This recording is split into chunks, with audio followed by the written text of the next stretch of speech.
There are angelic orders that have been birthed in this universe. They're never going to incarnate into human form. So, for example, the Order of the Thrones, or the Order of Sacred Flames, or like archangel, like some of the archangel orders, like they're not going to ever come into a human form. Now, with that said, there are other angelic orders that become angelic orders by being in human form, such as the Hathor Star Nation, where, there's a group of people, or individuals, I should say people. There are a group of beings, whether in human form or otherwise, where they achieve such a level of mastery that they access certain divine principles that then they choose, this is what we want to embody for the benefit of all beings.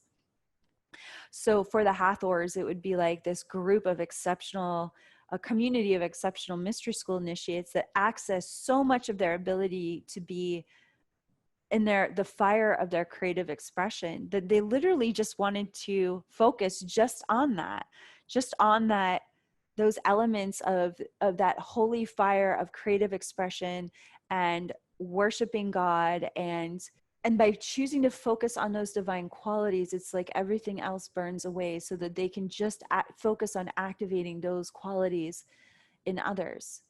And so it's what's interesting about the angelic orders is that angelic orders represent a group consciousness that's choosing to focus on specific divine attributes that need to be activated in others, and serving that completely. So the Order of Virtues, for example, are an angelic order that focuses on how to command miracles in extraordinary circumstances. And you could have members of that angelic order that actually do incarnate in human form, that maybe decide to leave that order and bring a strain of that angelic DNA into this world. It's like the angelic orders ultimately represent souls, like what the Sophia dragons have taught us in chapter 13, souls that have consecrated their free will to serving divine will.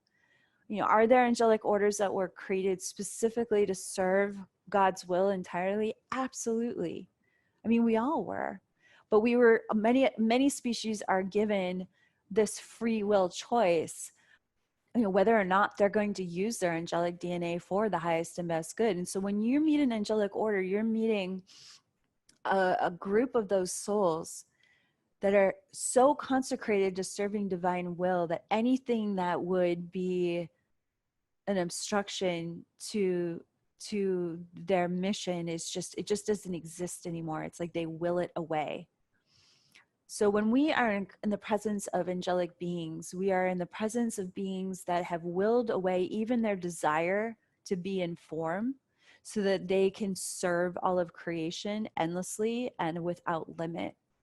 And really, that's what happened with the Hathors. They were in so much service to humanity and to this planet that when they ascended, they just were like, we're done with this being bound to this world. We want to serve so many planets and across this cosmos with our transmission. We want, they just choose, we want to be consecrated to serving golden ages, or serving the ascension journey of certain populations. And in that pristine focus, there's a holy fire that just burns away anything that does not serve, even their own attributes of other divine attributes that they could focus on. It just gets burned away, so that they become almost fixed in this embodiment of this angelic service, and willingly so. Like that's their desire. Now, an ascended master is a soul that chooses that same level of service, but chooses it by incarnating into worlds of form, like for eons. So someone like Mother Mary or Jesus or Green Tara, I mean, we're talking millions, maybe billions of lifetimes preparing to ascend with all of that knowledge from physical reality. So, an angelic order may be born out of an amazing lifetime of evolution in a physical reality such as the Hathors, but many angelic orders are born simply from the heart of God, and in their service to creation, they just become even more clear about how they want to serve and how they want to continue to expand in their service. The Ascended Masters, we're talking about souls like you and I that are, they're just wildly committed to being the boots on the ground evolutionary angels. And ironically, the longer you serve in that kind of mastery, the more you have to access angelic attributes of your own soul.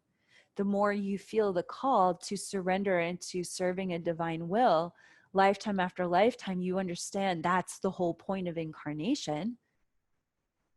That level of mastery, when you have all the temptations of form, when you have all of the possibilities of disbelief and turning away from yourself because of the programs of environmental belief systems and a planetary matrix that can arise.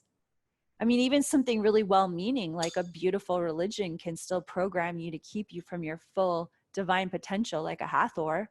You know, it's like, oh, good Christians don't shapeshift. That must mean they're from the devil. You know, it's just like, it's interesting how many programs can come even from seemingly, you know, a good place. So when a soul is choosing to incarnate in form lifetime after lifetime, that's like, that is serious warrior work. And you know that the Ascended Masters are spiritual warriors.